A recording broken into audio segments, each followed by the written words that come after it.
মোহাব্বতে সবাই উচ্চ আওয়াজে পড়ি আলহামদুলিল্লাহ।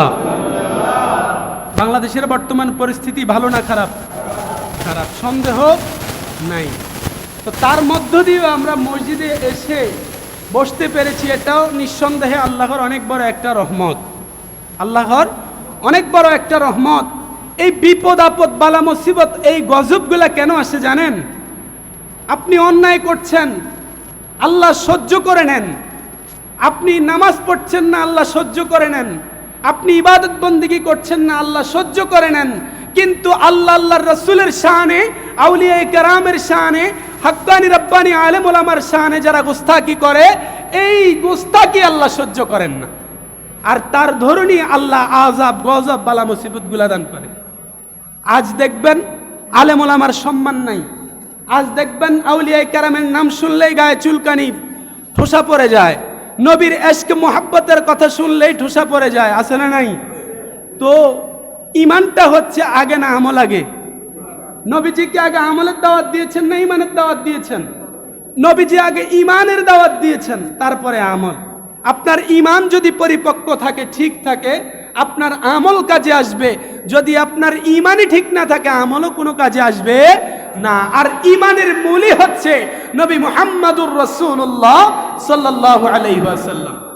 আরেকটু কমাও তো বাবারা আমার। আহলে বাইত আমরা গত জুমায় জেনেছি কারা আহলে বাইত এবং তিনাদের ফজিলতটা কি। আমরা গত জুমায় আলোচনার মধ্যে দু চারটা হাদিস কোরআনের আয়াত দ্বারা আমরা জেনেছি। তো সে আহলে বাইতের ভালোবাসাটা কেমন জানার দরকার আছে না নাই? সে আহলে বাইতকে স্বয়ং আল্লাহ ভালোবাসতেন। আরে তিনারা কেমন আহলে বাইত?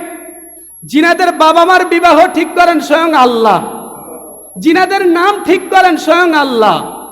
হাসান এবং হুসাইন কোনো দুনিয়ার নাম নয়, হাসান এবং হুসাইন জান্নাতের নাম। বলেন না সুবহানাল্লাহ। এই দুইটা নাম হচ্ছে জান্নাতি নাম। দুনিয়ার জমিনে এই দুইটা নাম আগে ছিল না। আল্লাহ রাব্বুল আলামিন জান্নাত থেকে এই দুইটা নাম নির্ধারণ করেছেন। তাহলে দেখেন, আমার আল্লাহ হাসান হুসাইন আহলে বাইতকে ভালোবাসেন। তার কারণ হচ্ছে কি, একটা উদাহরণ দেই। আপনি যদি আপনার মাকে ভালোবাসেন, আপনি অ্যাডাল্ট হওয়ার পর, উপযুক্ত হওয়ার পর আপনি চিন্তা করবেন আমার মা কি খেতে পছন্দ করে। একটা উদাহরণস্বরূপ দিচ্ছি। তাহলে আপনি আপনার মায়ের ওই পছন্দনীয় জিনিসটা মায়ের সামনে নিয়ে মাকে সম্মান এবং মাকে খুশি করার চেষ্টা করবেন। করবেন কি করবেন না? স্ত্রীর ক্ষেত্রেও আপনি স্ত্রীর বেলায় আলাদা, স্ত্রীরটাও সেম। আপনি খুশি করার জন্য যে কোনো ওয়েতে আপনি চেষ্টা করবেন। তার কারণ প্রিয় মানুষের প্রিয় জিনিসটাও পছন্দ। কথা বুঝাইতে পারছি? প্রিয় মানুষের প্রিয় জিনিসও কি পছন্দ। প্রেমিকায় বিড়াল পালতে পছন্দ করে, প্রেমিকের পছন্দ না, তারপরও প্রেমিকাকে বলবে আমারও পছন্দ। লাইলি মজনুর ঘটনা তো অনেকেই জানেন। জানেন কি জানেন না? লাইলির কুকুরকে মজনু চুমাইতো। তার কারণ হচ্ছে লাইলি কুকুরকে ভালোবাসতো, আর ওই ভালোবাসার কারণে মজনু কুকুরকে চুমাইতো। ভালোবাসার কারণে। কিসের কারণে? ভালোবাসার কারণে। তো বাবারা আমার নবী আহলে বাইতকে ভালোবাসে। আল্লাহ কি ভালো না বাইসা পারে? আমার নবী আহলে বাইতকে ভালোবাসে। শুধু ভালোবাসেই না, নবীজি সাল্লাল্লাহু আলাইহি ওয়াসাল্লাম তিনি তিরমিজির দ্বিতীয় খণ্ড পৃষ্ঠা 218 হাদিস নাম্বার 3775 নম্বর হাদিস, তিনি এই হাদিসের মধ্যে বলেন যে হুসাইনুম মিন্নি ওয়া আনা মিনাল হুসাইন। বলেন সুবহানাল্লাহ। যে আমি হুসাইন হতে, হুসাইন আমার হতে। শুধু তাই নয়, নবীজি সাল্লাল্লাহু আলাইহি ওয়াসাল্লাম আরো বলেন আহাব্বাল্লাহু মান আহাব্বা হুসাইনা, আহাব্বাল্লাহু মান আহাব্বা হুসাইনা, হুসাইনুন সিবতুম মিনাল আসবাত। হযরতে নবী দু জাহাজ সাইয়্যিদুল মুরসালিন তিনি আরো ইরশাদ করে বলেন, যে ব্যক্তি হুসাইনকে ভালোবাসে, যে ব্যক্তি হুসাইনকে ভালোবাসেন, হে আল্লাহ আপনিও তাকে ভালোবাসেন। ভালোবাসার জন্য কে বলছেন? নবীজি আল্লাহর দরবারে বলছেন, আল্লাহ যে আমার হুসাইনকে ভালোবাসেন তাকে আপনিও ভালোবাসেন। শুধু তাই নয়, নবীজি সাল্লাল্লাহু আলাইহি ওয়াসাল্লাম বলেন হুসাইনুন সিবতুম মিনাল আসবাত, অর্থাৎ হুসাইন বংশ হতে একটি বংশ। ওই যে আমি গত জুমায় বললাম হুসাইনের বংশ নবীর বংশ, যারা মনে করেছে নির্বংশ হয়ে গেছে, বলেন না নাউজুবিল্লাহ।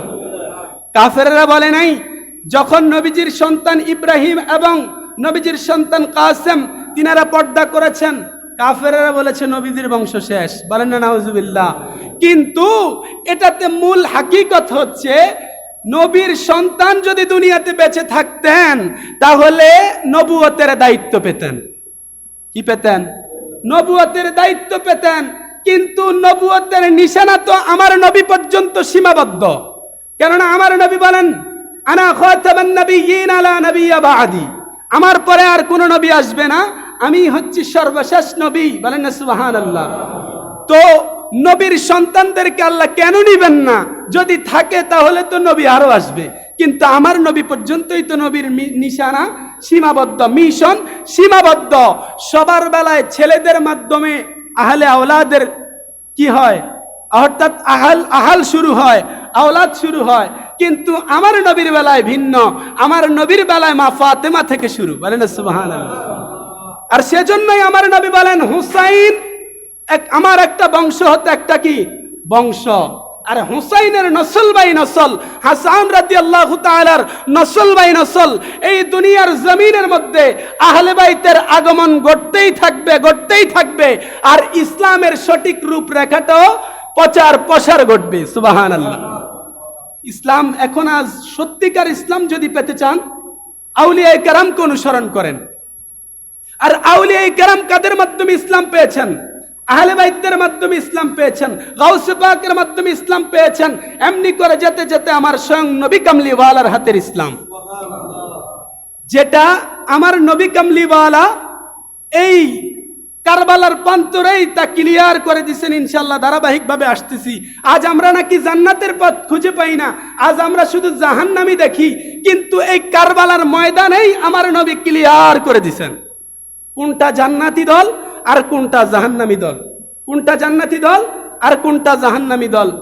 আল্লাহ আমাদেরকে বুঝার তৌফিক দান করুক, সবে বলি আমিন। তো বাবার আমার, নবীজি বলছেন যে হুসাইনকে ভালোবাসে সে আমাকে ভালোবাসে, আর যে আমাকে ভালোবাসে সে আল্লাহকে ভালোবাসে, বলে না সুবহানাল্লাহ। তাহলে আল্লাহর ভালোবাসার সাথে সম্পৃক্ত নবীর ভালোবাসা, নবীর ভালোবাসার সাথে সম্পৃক্ত আহলে বাইতের ভালোবাসা, সুবহানাল্লাহ। আপনি কোনটাকে বাদ দিবেন? আমরা তো শুধু এখন আল্লাহ আল্লাহ আল্লাহর মধ্যে সীমাবদ্ধ। আপনাদের কাছে আমার একটা প্রশ্ন, জোর জবরদস্তি নয়, বুঝে শুনে উত্তর দিবেন। আল্লাহ আল্লাহর ওয়াহদানিয়তের প্রচার কিভাবে করেছেন? একলা একলা? আল্লাহ নিজে আইসা আমার গায়ের মধ্যে বলছে? আল্লাহর কি আকার আকৃতি আছে? কোন শরীক আছে? আল্লাহ রাব্বুল আলামিন যুগের পর যুগ, যুগের পর যুগ নবী রাসূলগণের মাধ্যমে ওয়াহদানিয়তের প্রচার করিয়েছেন, রিসালাতের প্রচার করিয়েছেন। আল্লাহ এক এটার প্রচার করিয়েছেন। নবী পর্যন্ত এই প্রচার তিনারা সীমাবদ্ধ রেখেছেন। তারপরে কি ইসলাম প্রচার প্রসারণা কি কমে গেছে? বন্ধ হয়ে গেছে? এই ইসলাম আজ পৃথিবীর রন্ধ্রে রন্ধ্রে অবস্থিত আছে না নাই? প্রত্যেকটা পৃথিবীর বুকে মুসলমান আছে না নাই? এটা কাদের অবদান? সাহাবায়ে আজমাইনদের অবদান, খোলাফায়ে রাশিদিনদের অবদান, তাবেঈদের অবদান, এমনি করে সালফে সালেহিনদের অবদান, এমনি করে গাউসে পাকদের অবদান, এমনি করে খাজা গরিবে নওয়াজের অবদান। যে খাজা গরিবে নওয়াজ আরো 800-750 বছর আগেই তিনি কয়শো মুসলমান বানাইলেন? 800 বছর আগে। তখনই 90 লক্ষ বিধর্মীকে মুসলমান বানাইলেন। আজ 800 বছরে কি 1 কোটি হয় নাই? এটা তো কমই বললাম, 2-10 কোটি হয় নাই। তখনকার সময়ে যারা ইসলাম ধর্ম গ্রহণ করেছে, আজ বর্তমান সময়ে তা কি কোটি ছাড়িয়ে যায় নাই? তো কাদের অবদান? আউলিয়ায়ে কেরামের অবদান। এজন্যই সত্যিকার ইসলাম পেতে হলে হক্কানি আলেম ওলামা, হক্কানি পীর অলি আল্লাহদের অনুসরণ করতে হবে। আল্লাহ বুঝার তৌফিক দান করুক, সবে বলি আমিন। দেখেন, এই কারবালার ইতিহাস যারা পড়েছেন তারা সবাই জানেন এজিদ আহলে বাইতের, এজিদ হুসাইন রাদিয়াল্লাহু তাআলা, আব্দুল্লাহ ইবনে ওমর রাদিয়াল্লাহু তাআলা, আব্দুল্লাহ ইবনে আব্বাস রাদিয়াল্লাহু তাআলা, হযরতে আবু সাঈদ খুদরি রাদিয়াল্লাহু তাআলা, তিনাদের কাছ থেকে এজিদ কেন বায়াতের জন্য এত চাপ প্রয়োগ করলেন? কিসের কথা বললাম? বায়াত। কি কথা? বায়াত, কথা বুঝতে কি কষ্ট হচ্ছে? তখন তিনারা কি মুসলমান ছিলেন না? কথা বলে না। তখন তিনারা কি মুসলমান ছিলেন না? ছিলেন। বায়াতের কথা কেন আসতেছে? আসফির মুরিদির কথার মধ্যে বায়াত শব্দ আসলে অনেকে বলে এটা আবার কি, আমার বাবা আছে মা আছে, তাহলে আমার বায়াত হওয়ার দরকার কি? তখন কি ওই সমস্ত সাহাবীগণের, ওই সমস্ত তাবিগণের বাবা মা জীবিত ছিল না? তখন কি ওই মুসলমানদের বাবা মা জীবিত ছিল না? তাহলে কোন বায়াতের কথা বললেন? উসমান জিন্নুরাইন রাদিয়াল্লাহু তাআলার হত্যাকাণ্ডকে মিথ্যা অপবাদের মাধ্যমে যেই সমস্যাটা সংগঠিত হয়েছিল, তখন নবীজির হাতে সাহাবায়ে কেরামগণ নবীজির হাতে বায়াত গ্রহণ করেছেন, যাকে বায়াতে রিদওয়ান বলা হয়। বায়াতে রিদওয়ান বলা হয়। নবীজি সাল্লাল্লাহু আলাইহি ওয়াসাল্লামের হাতে সাহাবীগণ বায়াত গ্রহণ করেছেন। তো সাহাবীগণ কি মুসলমান ছিলেন না? জবানটা ছেড়ে বলে ছিলেন না? তাইলে আবার কোন বায়াত গ্রহণ করলেন সেই দিন বাবলা গাছের নিচে বায়াতের রিদওয়ান? যেই বায়াতের মধ্যে আল্লাহ স্বয়ং নিজে বলেন ইয়াদুল্লাহ ফাওকা আইদিহিম, যারা সেই দিন নবীর হাতে হাত রেখেছে তারা মূলত আমি আল্লাহর হাতে হাত রেখেছি। তাহলে সাহাবী হওয়ার পরেও নবীর হাতে কি বায়াত গ্রহণ করলেন? তিনারা মুসলমান হওয়ার পরেও কারবালার প্রান্তরের এত ঘটনা বায়াতকে কেন্দ্র করে। কি কে কেন্দ্র করে? বায়াতকে কেন্দ্র করে। যখন হযরত আমিরে মুআবিয়া রাদিয়াল্লাহু তাআলা তিনি ইন্তেকাল করেন, শর্ত অনুযায়ী হুসাইন রাদিয়াল্লাহু তাআলা ক্ষমতায় আসীন হবেন, ক্ষমতার মধ্যে তিনি আরোহণ করবেন। কিন্তু এজিদ পাপাচার পাপিষ্ট এজিদ ক্ষমতাকে কি করেছে? জোর জবরদস্তি ভাবে ক্ষমতায় আরোহণ করেছে। শুধু তাই নয়, মারওয়ান ইবনে হাকাম এর পরামর্শ অনুযায়ী সেই এজিদ সেই দিন এজিদকে পরামর্শ দিল, আপনি তাড়াতাড়ি করে আপনি হুসাইন রাদিয়াল্লাহু তাআলাকে তিনার কাছ থেকে বায়াত গ্রহণ করুন এবং আরো যারা আছে তাদেরকে আপনি বায়াত করান, আপনার হাতে তাদেরকে বায়াত করান। যদি আপনি তাদেরকে বায়াত করান তাহলে সমস্ত মুসলমান আপনার কি কাছে চলে আসবে, অর্থাৎ তারা তখন আপনার কাছে তারা আনুগত্য স্বীকার করবে। বলেন না নাউজুবিল্লাহ। কোন পাপী পাপিষ্ট পাপাচারের কাছে নবীজির পুত পবিত্র আহলে বাইত কি বায়াত গ্রহণ করবে? যদি তারা সেদিন বায়াত গ্রহণ করে তাহলে তারা তো তাদের পুত পবিত্রতার ক্ষুণ্ণতা ঘটায়। কিন্তু আহলে বাইত তো পুত পবিত্রতার নাম, যেই পুত পবিত্রতা স্বয়ং আল্লাহ ঘোষণা করেছেন। স্বয়ং আল্লাহ তিনাদেরকে ঘোষণা করেছেন পুত পবিত্র। আল্লাহ তাদেরকে কিয়ামত পর্যন্ত পুত পবিত্রতার ঘোষণা দিয়েছেন। সেই আহলে বাইত কি এজিদের হাতে বায়াত গ্রহণ করবে? তিনারা এক আল্লাহর উপর স্থির থেকে, আহলে বাইত এক আল্লাহর উপর স্থির থেকে, নবীর মুহাব্বতের উপর থেকে এজিদের আনুগত্য স্বীকার করে নাই। যার ধরুন এজিদেরা মুনাফিকির চক এঁটেছে। সেই দিন শত শত চিঠির মাধ্যমে হযরত হুসাইন মুস্তাফা রাদিয়াল্লাহু তাআলাকে আহ্বান জানিয়েছে। সেই দিন হুসাইন রাদিয়াল্লাহু তাআলাকে আহ্বান জানিয়ে কুফার মধ্যে আহ্বান জানিয়েছে। অবস্থা অনুকূলে বিশাল লম্বা ঘটনা, যারা জানেন জানেন, আমি সংক্ষেপে শুধু থিংসগুলা বলে যাচ্ছি। অবস্থা পর্যালোচনার জন্য মুসলিম ইবনে আকিল রাদিয়াল্লাহু তাআলাকে কুফার মধ্যে তিনি কি করলেন? পাঠালেন। অতঃপর তিনি যাওয়ার পর তিনাকে যেই মেহমানদারি করা হয়েছে, ওই মেহমানদারি শুধু সীমাবদ্ধ নয়, তিনার হাতে 12,000 মুসলমান বায়াত গ্রহণ করেছে ইমাম হুসাইন মুস্তাফার হাতে। বলেন না সুবহানাল্লাহ। অর্থাৎ ইমাম হুসাইন মুস্তাফার নামের উপর হযরত মুসলিম ইবনে আকিলের হাতে তারা সেই দিন 12,000 মুসলমান বায়াত গ্রহণ করেছে। কত হাজার? 12,000। ক্ষমতায় ছিল সেই দিন কুফার গভর্নর নুমান ইবনে বশির। নুমান ইবনে বশিরের এই দুর্বলতাকে লক্ষ্য করে সেই দিন এক এজিদের প্রেতাত্মা সেই দিন এজিদের কাছে চিঠি লিখেছে। তো এজিদ সেই দিন নুমান ইবনে বশিরকে হটিয়ে সেই দিন উবাইদুল্লাহ জিহাদকে নবনিযুক্ত করে সেই দিন গভর্নর নিযুক্ত করেন। আর এখন আমি আপনাদেরকে প্রশ্ন করি, কোন দল গঠন করার ক্ষেত্রে যিনি প্রধান রাষ্ট্রনায়ক তিনার অবদান আছে না নাই? তিনার সাই আছে না নাই? বাংলাদেশের মধ্যে যদি এখন নির্বাচন হয়, প্রধানমন্ত্রীর সাই দেওয়া আছেন দরকার আছে না নাই? তো সেই দিন এজিদ হচ্ছে ক্ষমতার কি চেয়ারে বসা, মসনদে বসা। সেদিন উবাইদুল্লাহ জিহাদ নিজে নিজে চলে আসছে কুফার গভর্নর হয়ে। আজ আমার কিছু কিছু ওই এজিদের পেতাত্তারা মসনদের মধ্যে, এই মিম্বারের মধ্যে বসে বসে এজিদের গুণগান গায়, এজিদের গুণগান গায়। অথচ সেই দিন ওই মুনাফিক যখন এজিদের কাছে চিঠি লিখেছে, এজিদ নুমান ইবনে বশিরকে স্থানান্তরিত করে, অন্যথায় স্থানান্তরিত করে সেই দিন উবাইদুল্লাহ জিহাদকে নবনিযুক্ত গভর্নর নিযুক্ত করেন। সেই উবাইদুল্লাহ জিহাদ মুনাফিকের চোখ এঁটে আয়েশা দেখে সবাই তো আহলে বাইতের কাছে বায়াত হয়ে যাইতেছে, সবাই তো আহলে বাইতকে অনুসরণ করতেছে। সে ঘোষণা দিয়ে দিল, যারা আহলে বাইতকে সাহায্য সহযোগিতা করবে, যারা আহলে বাইতকে ভালোবাসবে, আহলে বাইতকে যারা অনুসরণ করবে, তাদেরকে কঠির শাস্তি দেওয়া হবে। বলেন না নাউজুবিল্লাহ। সেই দিন ওই 12,000 মুসলমানের মধ্য থেকে মাগরিবের নামাজের মধ্যে 5 শতাধিক মুসলমান নিয়ে মুসলিম ইবনে আকিল নামাজের ইমামতির মধ্যে দাঁড়ায়। মাগরিবের নামাজের সালাম ফিরিয়ে পিছনে তাকিয়ে একজনকেও দেখতে পায় না। এরাই হচ্ছে মুসলমান নাকি? এরা কি মুনাফিক? এরা কি মুনাফিক? 500 জনের মতন মানুষ ইক্তেদা করলো, আর পিছনে মুসলিম ইবনে আকিল সালাম ফিরিয়ে একজনকেও দেখতে পাইলেন না। সেই দিন হযরতে মুসলিম ইবনে আকিলকে তারা মুনাফিকের চক্রে তারা সেই দিন তাকে প্রতিহত করেছে। তা না হলে মুসলিম ইবনে আকিলের যেই বীরত্ব, তিনি ওই বীরত্বের কাছে ওই মুনাফিকরা কোনো কি পায় নাই, দাঁড়ানোর সাহস পায় নাই। যুদ্ধ করতে করতে হাঁপিয়ে পড়েছে।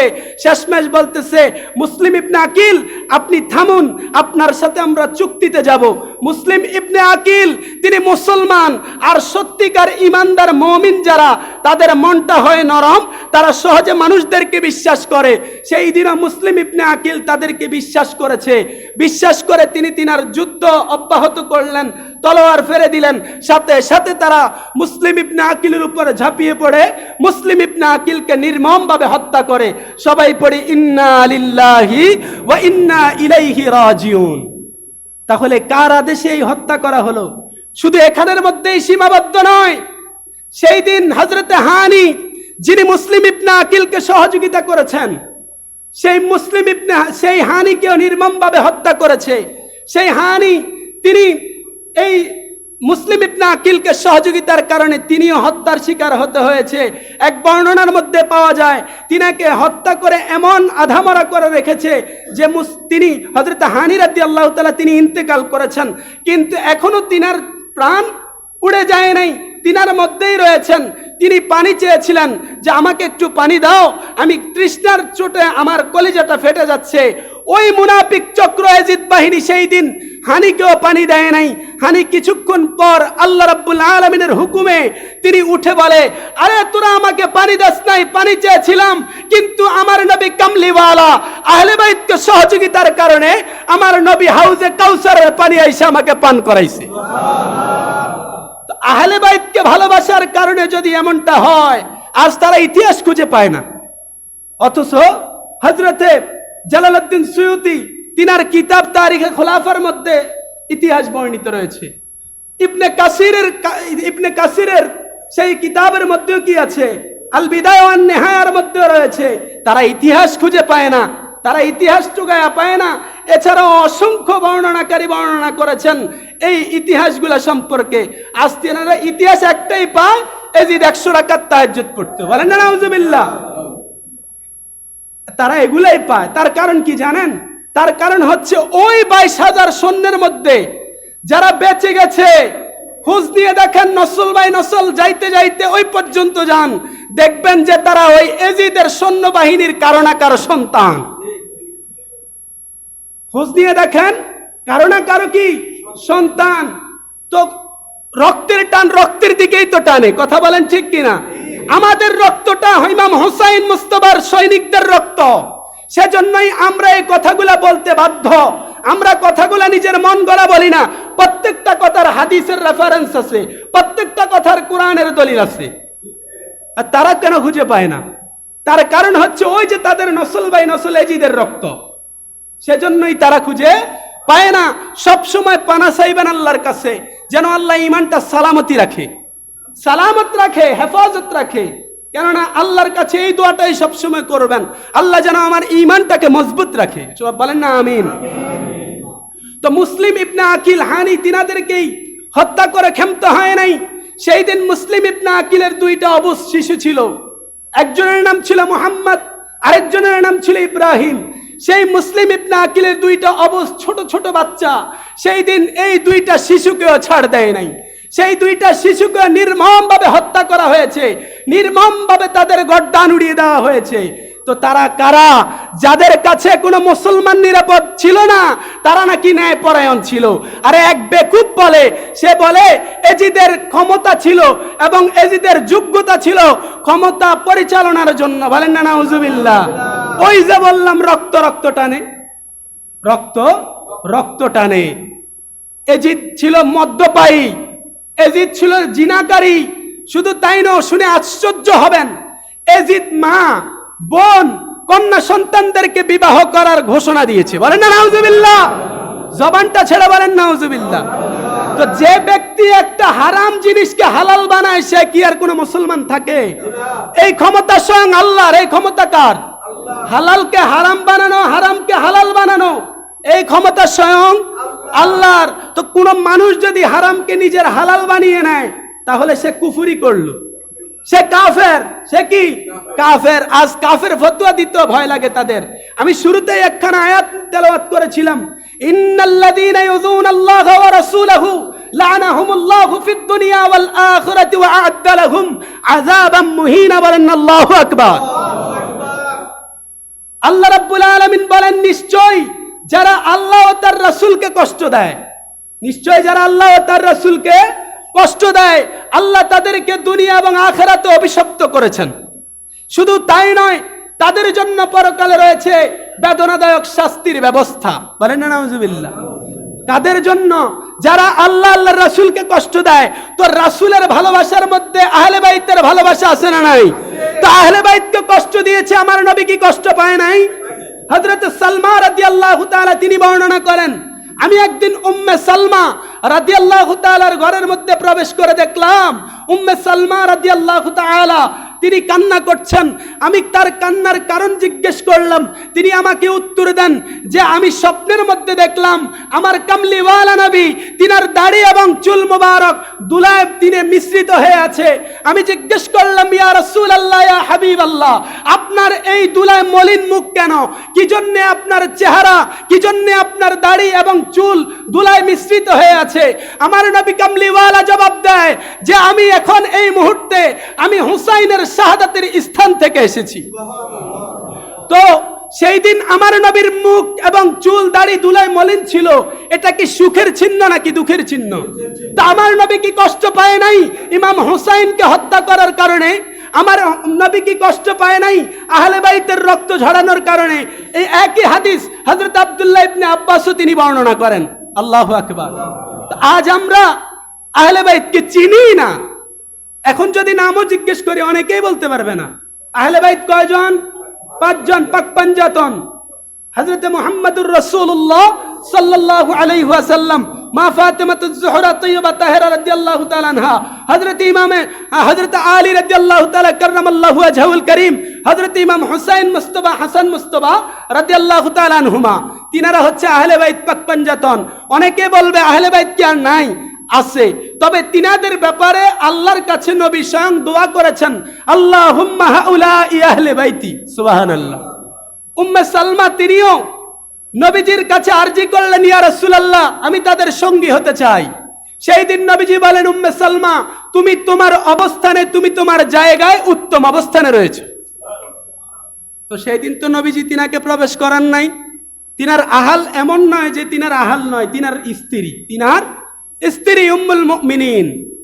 তো আহলে বাইতের মর্যাদা একদিকে রাখেন, তিনাদের মর্যাদা একদিকে রাখেন, তবে কারো মর্যাদাকে ক্ষুণ্ণ করা যাবে না। আজ আমরা কি করছি? আজ আমরা এজিদকে টেনে আমির মুয়াবিয়া রাদিয়াল্লাহু তাআলাকে গালি দিচ্ছি, কিন্তু এটা আমরা চরম পর্যায়ের অন্যায় করছি, চরম পর্যায়ের অন্যায় করছি। এখন কথার কথা, আমার বাবা খারাপ ধরেন, এখন আমি ভালো, এখন আমি ভালো, এখন বাবা যদি জাহান্নামী হয়, তাহলে ফুতো জাহান্নামী? কথা বলে না, ফুতি কি জাহান্নামী? তো এখন আমি ভালো, আমার পরজন্ম যদি খারাপ হয় তাহলে সেটা কি এখন আমি এর দায়ে কি আমি খারাপ হয়ে গেলাম? হযরতে আমির মুয়াবিয়া রাদিয়াল্লাহু তাআলার সম্পর্কে আল্লাহর রাসূল অসংখ্য হাদিস বলে গেছেন। শুধু হাদিস বলে যান নাই, তিনারে দিয়া উম্মতের জন্য আল্লাহর কাছে দোয়া চেয়েছেন। বলেন না সুবহানাল্লাহ। আমির মুয়াবিয়া রাদিয়াল্লাহু তাআলার উসিলা দিয়ে নবীজি আল্লাহর কাছে উম্মতের জন্য দোয়া চেয়েছেন, উম্মতের জন্য। সেই আমির মুয়াবিয়া রাদিয়াল্লাহু তাআলাকে আজ গালি দিচ্ছে, আজ বিভিন্ন ভাষায় অকথ্য ভাষায় গালি দিচ্ছে। আমার আপনাদের কাছে প্রশ্ন, আমার নবী কামলিওয়ালা নবী অসংখ্য তিনি মুজিজা রেখে গিয়েছেন, তিনি অসংখ্য ভবিষ্যতে কি হবেন ভবিষ্যৎবাণী করে গেছেন। তো আমার নবী সেই দিন আমির মুয়াবিয়া রাদিয়াল্লাহু তাআলা সম্পর্কে এরকম একটা নেগেটিভ হাদিস বলে গেছেন? শুনে নেন, বাবা মার যদি ঝামেলা হয়, বুঝার জন্য কথাগুলা বলছি, সন্তানের কি বাবার পক্ষ নেওয়া উচিত হবে? কথা বুঝেন নাই? ধরেন বাবা মা দুইজনে বাকবিতণ্ডায় লেগেছে, এখন দুজন আপনার কাছে সম্মানিত, দুজন আপনার কাছে সম্মানের অধিকারী, একজন আপনার মা আরেকজন আপনার বাবা। এখন আপনি কার পক্ষ নেবেন? নেওয়ার সুযোগ আছে নাকি? আপনি যদি বাবার পক্ষ নেন, মা রাগ করবে, মা আপনাকে কি করবে? মনে কষ্ট নিবে। আপনি যদি বাবার পক্ষ নেন, মা কষ্ট পাবে, মায়ের পক্ষ নিলে বাবা কষ্ট পাবে। কিন্তু শরীয়ত তো কাউকে কষ্ট দিতে বলে না। তাহলে আপনার উত্তম হবে কি থাকা? চুপ থাকা, নীরব থাকা। পারলে সে বিষয়টাকে সুন্দর বেয়াদবি না হয় এমন ভাবে কি করা, মীমাংসা করা। সেই দিন আলী রাদিয়াল্লাহু তাআলা এবং আমির মুয়াবিয়া রাদিয়াল্লাহু তাআলার যে বিষয়টাকে কেন্দ্র করে তিনারা আমির মুয়াবিয়া রাদিয়াল্লাহু তাআলাকে গালি দেয়, তো সেই দিন সেটা আমির মুয়াবিয়া রাদিয়াল্লাহু তাআলা এবং আলী রাদিয়াল্লাহু তাআলার মধ্যেই সীমাবদ্ধ রাখেন না। আপনি উম্মত হয়ে, নগণ্য একটা বান্দা হয়ে আপনি যদি এই ঈমানদেরকে নিয়ে টানাটানি করেন, আপনি তো নিশ্চিত ঈমান হারা হবেন। সেটা তিনাদের মধ্যে সীমাবদ্ধ রাখেন। এটা নিয়ে আমাদের কোনো কি নাই, আমাদের কোনো পক্ষ নেওয়া আমাদের জন্য শ্রেয় নয়। কেননা নবীজি কোনো স্ট্রেট কাট আমির মুয়াবিয়া রাদিয়াল্লাহু তাআলার সম্পর্কে এমন ভবিষ্যৎবাণী করে যায় নাই যে আমির মুয়াবিয়া এখন ভালো আছে পরে খারাপ হয়ে যাবে, এমন কোন হাদিস কেউ দেখাতে পারবে? কিন্তু একটা ইস্যুকে টেনে একজনকে খারাপ আর একজনকে ভালো বানাচ্ছে। তিনি তিনার সাহাবীর মর্যাদায় শ্রেষ্ঠ, তিনি তিনার আহলে বাইতের মর্যাদায় শ্রেষ্ঠ।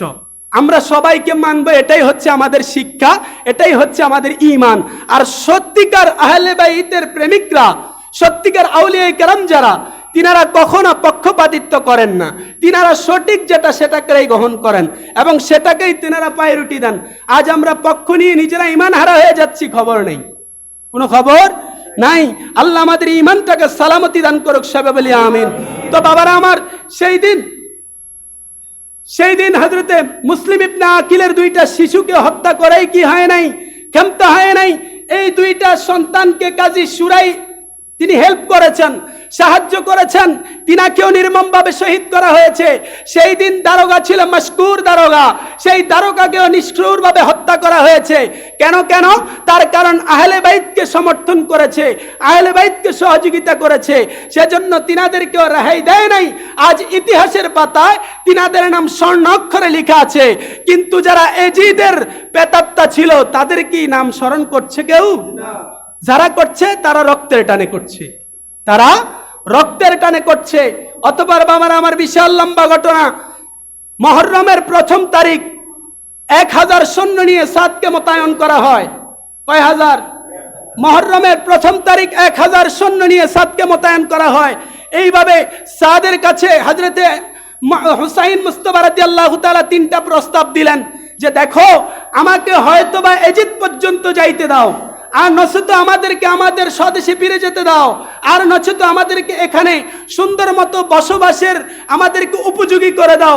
আমরা সংঘাত চাই না, আমরা কোনো মারামারি কাটাকাটি চাই না, আমরা চাই শান্তি। বলেন না সুবহানাল্লাহ। কিন্তু সেই দিন হুসাইন এত শান্তিময় 3টা প্রস্তাব দেওয়ার পরেও তারা ক্ষান্ত হয় নাই। তারা হুসাইনের রক্ত নিয়ে ছাড়বে, তারা হুসাইন রাদিয়াল্লাহু তাআলাকে শহীদ করবে। সেজন্য তারা দ্বিতীয় মুহররম তারা আবারও 4000 সৈন্য মোতায়েন করলেন। আরে বাবারা আমার, মাত্র 82 জন সদস্য। কয়জন সদস্য? আহলে বাইতের মাত্র 82 জন সদস্য। আর এজিদ বাহিনী 4000 এমনি করে পাঠাতে পাঠাতে 22,000 সৈন্য মোতায়েন করেছে। কয় হাজার? মাত্র 82 জন সৈন্যের জন্য, আহলে বাইতের জন্য 22,000 সৈন্য মোতায়েন করেছে। শুধু তাই নয়, এই 22,000 ছিল কারা জানেন? 22,000 এর মধ্যে 7,000 ছিল হাফেজে কোরআন। কয় হাজার? আমাদের সমাজে তো এখন হাফেজে কোরআনের অভাব নাই, কিন্তু ইমানের মধ্যে টোকা দিলে বেঁচে উঠে ইমান কতটা মজবুত।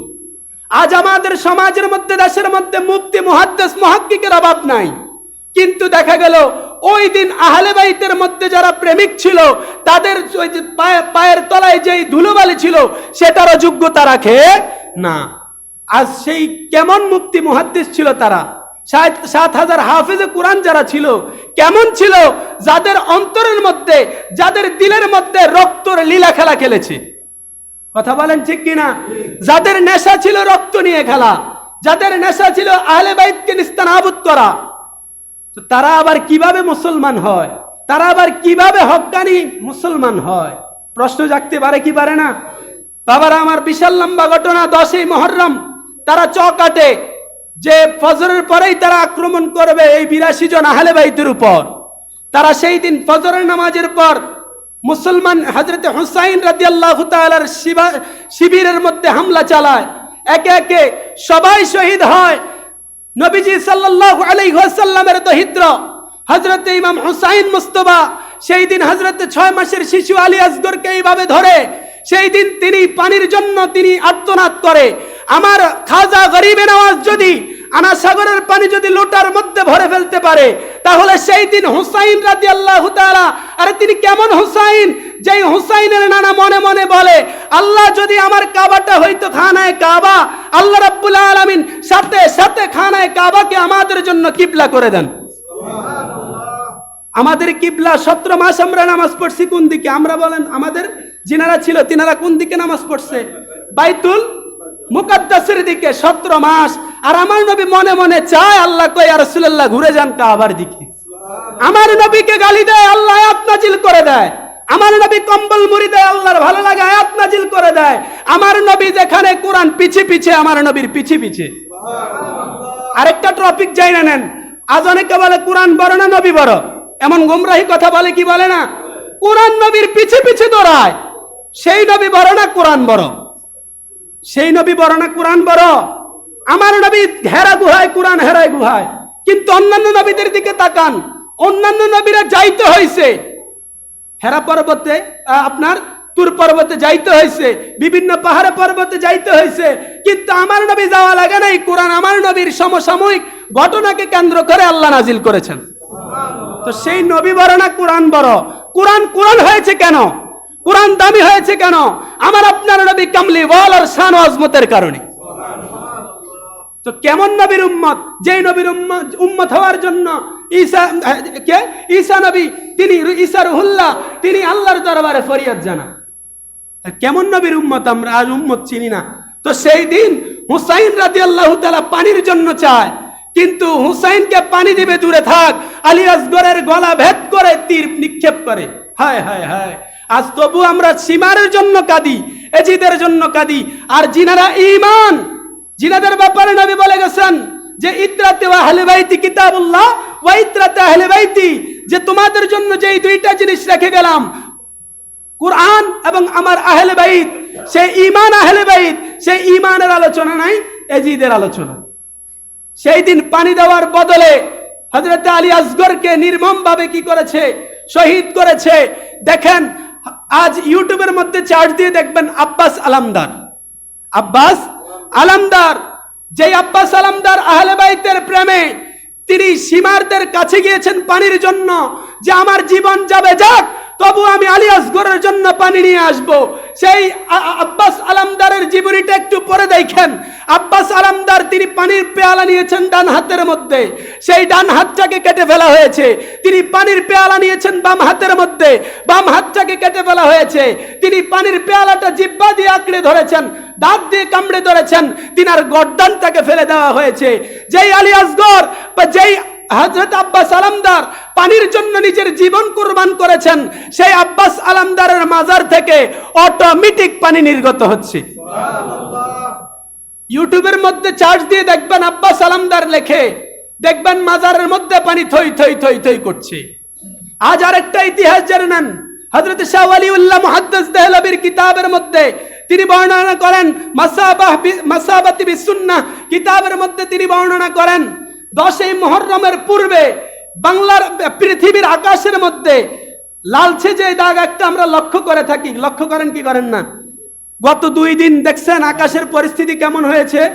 মুহররম মাস ছাড়া বুকের মধ্যে হাত দিয়ে বলেন, মুহররম মাস ব্যতীত এই লালচে যে ভাব, এটা কি আর কখনো দেখেন? একটু ঈমান নিয়ে দেখবেন।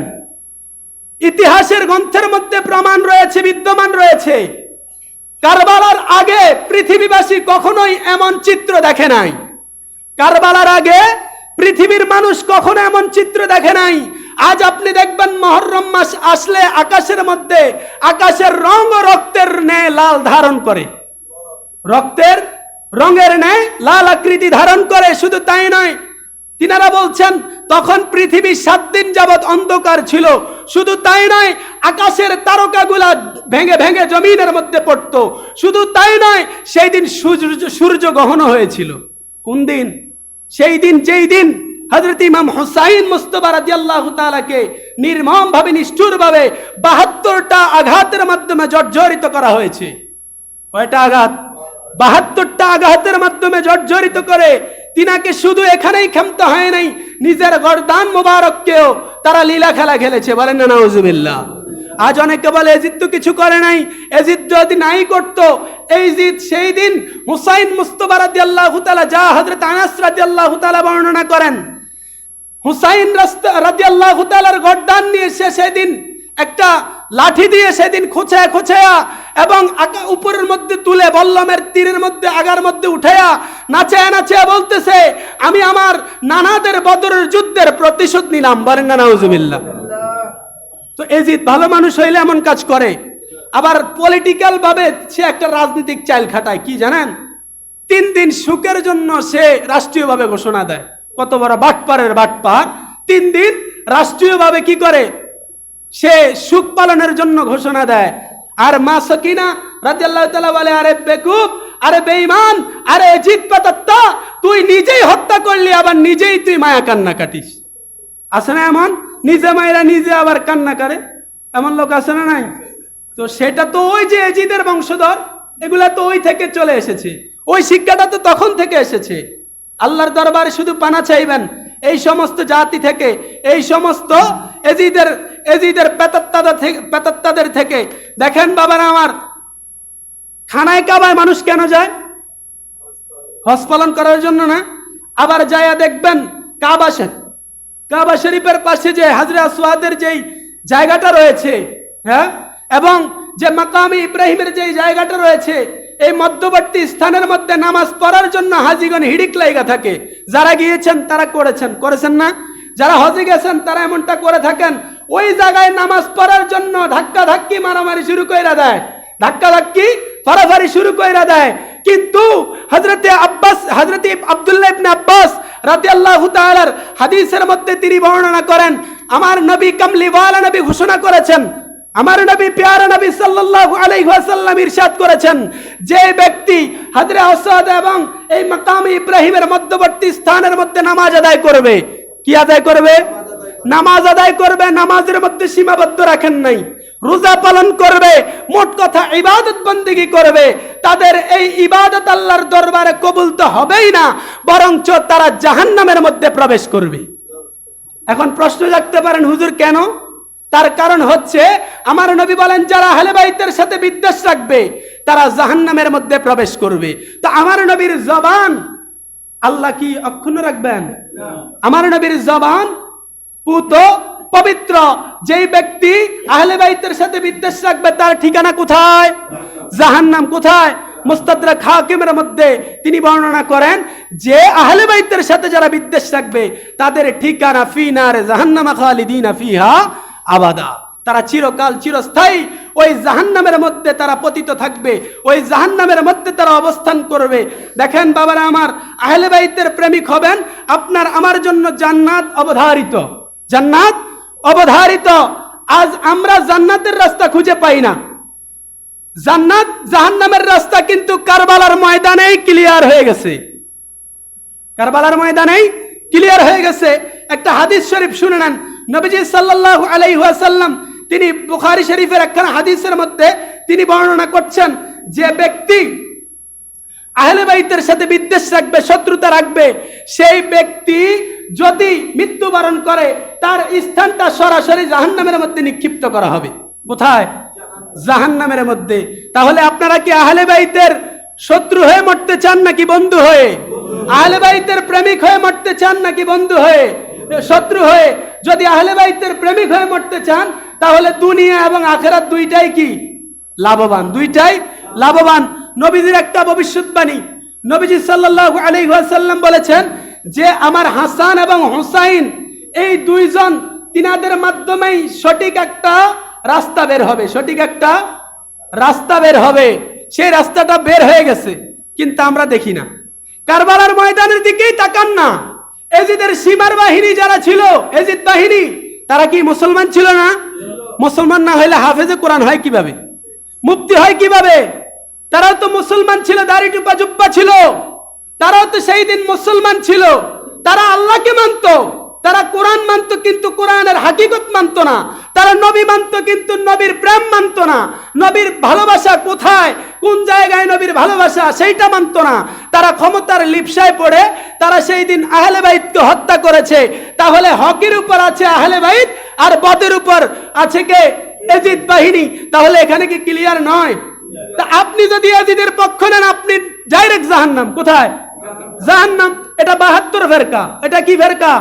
72 ফেরকা। আর আহলে বাইতের পক্ষ নেন, যেই পক্ষটা নবীর নসল থেকে এসেছে। তো নবীর নসল থেকে যেই পক্ষ এসেছে সেটা তো সফিনায়ে নূহের নসল, সেটা এখানেই ক্লিয়ার। জান্নাত খুঁজে পান না, জান্নাতের রাস্তা দেখায় দিলাম, জান্নাত খুঁজে পায় না। আজ জাহান্নাম দেখে শুধু। জাহান্নাম দেখবে না কেন? এজিদের পক্ষ নিলে তো জাহান্নামের মধ্যেই থাকবে। আহলে বাইতকে চিনেন, জানেন আহলে বাইত কে, কারা, তাদের শান ও আজমত কি, তাদের মর্তবা পজিশন কি, তাহলেই চিনবেন আর জানবেন, আর নবীর প্রেম নিজের মধ্যে ঢুকবে। আল্লাহ হেদায়েত দান করুক আমাদেরকে। আল্লাহ আহলে বাইতের প্রেমিক, আল্লাহ রাসূলের প্রেমিক, আল্লাহর প্রেমিক হিসেবে আমাদেরকে কবুল করুক। সবাই বলে আমিন। ওয়া আখিরু দাওয়ানা আনিল